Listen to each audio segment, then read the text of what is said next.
भक्तों जय माता दी। महाकाली धाम से हम पुजारी वीरेंद्र भैया जी स्वागत करते हैं अपने महाकाली धाम में। भक्तों कैसे हैं आप लोग सब, और कामना यही करते हैं आप जहां भी रहें खुशहाल रहें, स्वस्थ रहें और भगवान शिव की कृपा आपके ऊपर बनी रहे। भक्तों चेकिंग करवाने के लिए, साधना करने के लिए और अभिमंत्रित रुद्राक्ष की माला प्राप्त करने के लिए आप हमारे व्हाट्सएप नंबर पर मैसेज करें, आपको रिप्लाई जरूर दी जाए। भक्तों जिन लोगों की माला डाल दिए गए हैं स्पीड पोस्ट के माध्यम से 4 से 5 दिन में माला पहुंच जाएगी आपके पास, इसलिए आप जो है बार बार फ़ोन न लगाएं। पर्ची जो है आपके फ़ोन पे स्क्रीनशॉट कर दी जाए, स्क्रीनशॉट लिए पर्ची का फ़ोटो आपके मोबाइल पे सेंड कर दी जाएगी व्हाट्सएप। भक्तों यह वीडियो बहुत ही ध्यान से देखिएगा, क्योंकि यह बहुत ही महत्वपूर्ण विषय हम आपके लिए ले करके आए हैं। वीडियो को पूरा ध्यान से जरूर देखना। आज का हमारा विषय है कि होली की रात्रि में सावर मंत्रों की सिद्धि कैसे करें। भक्तों होली साल में एक बार आती है। होली की रात्रि और होली धुरेड़ी 2 दिन होती है। होली तो मेन पूर्णमासी के दिन जलाई जाती है, पूर्णिमा फागुन मास की पूर्णिमा के दिन होली जलाई जाती है। और मान के चलें कि जो होली धुरेड़ी है दूसरे दिन किया जाता है, मतलब परिवा के दिन, एकम चैत्र की एकम के दिन किया जाता है होली धुरेड़ी। तो भक्तों होली की रात्रि में मंत्रों को कैसे सिद्ध करें, सावर मंत्रों को। भक्तों कुछ दिन ऐसे होते हैं पर्व हमारे कि जिनमें अगर रात्रि में मंत्र जप कर लिए जाए तो सिद्ध हो जाते हैं। हमारे सनातन धर्म में कुछ ऐसे दिन हैं, त्यौहार है, हमारे बड़े त्यौहार है, कोई छोटे मोटे त्यौहार भी नहीं। जैसे होली की रात्रि हो गई, दीपावली की रात्रि हो गई। ये 2 रात्रि ऐसी है कि सिद्धदात्री रात्रि होती है। तंत्र मंत्र से जुड़े लोग, अध्यात्म से जुड़े लोग इस दिन खूब विशेष विधि विधान के साथ पूजा पाठ करते हैं और उनको सफलता भी उस हिसाब से प्राप्त होती है। अगर होली की रात्रि में कोई भी मंत्र जप किया जाए नियम से और उसका हवन किया जाए तो सिद्ध हो जाता है। आज हम बात करेंगे अपने सावर मंत्रों की। सावर मंत्र होते क्या है, सावर मंत्र क्या होते हैं, पहले जान लीजिए। सावर मंत्र जिनका कोई अर्थ नहीं होता, जिनका वर्ण सावर जिनका वर्ण नहीं किया जा सकता, वह है सावर मंत्र। आप सावर मंत्र ऐसे होते हैं कि उनके अर्थ नहीं समझ में आते। सावर मंत्र सांसारिक कामनाओं के लिए नहीं होते हैं, सांसारिक कामनाओं के लिए होते हैं, लेकिन अपने पर्सनल अगर आप चाहें कि मोक्ष की प्राप्ति से हो जाए, ऐसा नहीं हो सकता। निजी कोई परस्वार्थ के लिए आप मंत्र लगा सकते हो, कार्य करा सकते हो अपना, लेकिन कोई उद्धार इससे नहीं होना सावर मंत्रों से। तो आप जो है तो सावर मंत्रों के ऐसे ऐसे शब्द होते हैं जो उटपटांग होते हैं, मतलब समझ में नहीं आ पाते क्या है क्या नहीं।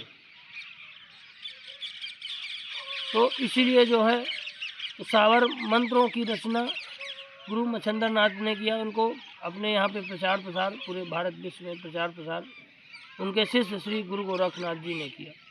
गुरु गोरखनाथ जी भगवान शिव के और अवतार माने जाते हैं। सावर मंत्रों की उपलब्धि जो है भगवान शिव के द्वारा ही प्रदान की गई है। जितने भी मंत्र हैं सावर मंत्र भगवान शिव से ही निकले हुए हैं, भगवान शिव ने ही इनको रचित किया है। सावर मंत्र हो चाहे बीज मंत्र हो चाहे वैदिक मंत्र हो, और भगवान शिव ने केलित भी इनको कर रखा है। लेकिन सावर मंत्रों की शर्त है कि एक बार में इसको उत्कीलन किया जा सकता है। अगर किसी विशेष पर्व कोई पड़े उसमें इन मंत्रों को 108 बार, मतलब एक माला रुद्राक्ष की माला से जप करके आप हवन कर दें 108 बार, तो मंत्र सिद्ध हो जाते, चेतन हो जाते हैं। सावर मंत्र वैसे स्वयं सिद्ध होते हैं। भाई बीज मंत्रों में और वैदिक मंत्रों में इतना समय लगता रहा लोगों को, और जो है तो जप करने में त्रुटियां भी होती रही। देखिए क्या होता है, बीज मंत्र वैदिक मंत्र ऐसे मंत्र होते हैं कि अगर आप जप करने में त्रुटि कर देते हैं तो उनका दोष भी लगता है। लेकिन सावर मंत्र पढ़ने में बिल्कुल सरल और सहज है, इसलिए गुरु मच्छंदर नाथ ने इसकी प्रचार प्रसार आगे बढ़ाया और जो है तो इनको रचित किया। तो सावर मंत्रों का अर्थ आप तो समझ गए होंगे। इनको कोई भी सावर मंत्र हो, आप जिस भी देवता को हो, होली की रात्रि में गुरु से मंत्र प्राप्त करके देखिए। गुरु के बिना मार्गदर्शन में साधना हमारे हिसाब से ना करें, गुरु से मंत्र कान में लें। और जो है सावर मंत्र लिख करके भी नहीं पढ़े जाते हैं, सिर्फ याद करके पढ़े जाते हैं। आप यह हो तो ऑडियो उसका रिकॉर्ड कर लें तो आप जो है तो समझ पाएंगे। ऑडियो ना हो आपके पास तो लिख करके इसको नहीं पढ़ा जाता, कान में ही लिया जाता। तो गुरु से अपने जो है साधना, अगर किसी को दरबार लगाना है, किसी को कोई कार्य करना है, तो अपना गुरु से ले करके वह साधना कर सकता है। तो आप जिस भी देवता का आप पूजा पाठ कर रहे हैं तो उसका सामने आपका तस्वीर होना चाहिए। भोग प्रसाद लगाएं, देसी घी का दीपक करें और बैठ करके गुरु से मंत्र लेकर के 108 बार मंत्र का जप करें। जो भी सावर बार मंत्र हो तो आप माला से एक माला जप करें 108 बार, और नॉर्मल गुड़ घी से उस मंत्र का हवन भी कर दें, स्वाहा लास्ट में लगा करके। जिस मंत्र में स्वाहा, कुछ ऐसे सावर मंत्र हैं जिनमें स्वाहा रहता है, कुछ ऐसे साबर मंत्र हैं जिनमें स्वाहा नहीं रहता है। तो जिनमें स्वाहा हो तो उसमें स्वाहा नहीं लगाना है, जिसमें ना हो तो लगा करके आप हवन कर दें। मंत्र सिर्फ वह एक ही रात्रि में आपको चित्तन्न हो जाएगा। और साबर मंत्र जो है तीर की तरह कार्य करते हैं, अगर उनको कहीं भी प्रयोग किया जाए तुरंत प्रयोग होते हैं और अच्छा रिजल्ट भी देते हैं साबर मंत्र।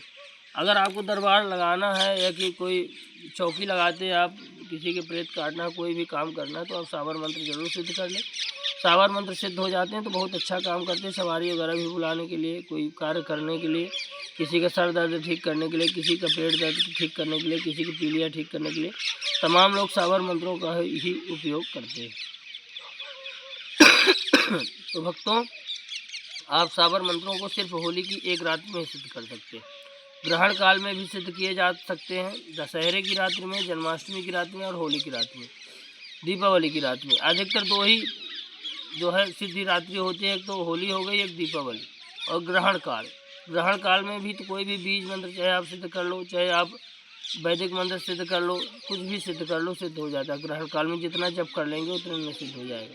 तो भक्तों, आप मंत्रों को सिद्ध करके आप अपना कार्य कराइए और होली की पावन रात्रि को बिल्कुल आप साबर मंत्रों की सिद्धि करें। होली की रात्रि में एक दिन में ही आपकी साधना सिद्ध हो जाएगी। भक्तों, हमारे द्वारा दी गई जानकारी आपको कैसी लगी आप कमेंट करके बताएं। चैनल को लाइक और सब्सक्राइब करें। जय माता।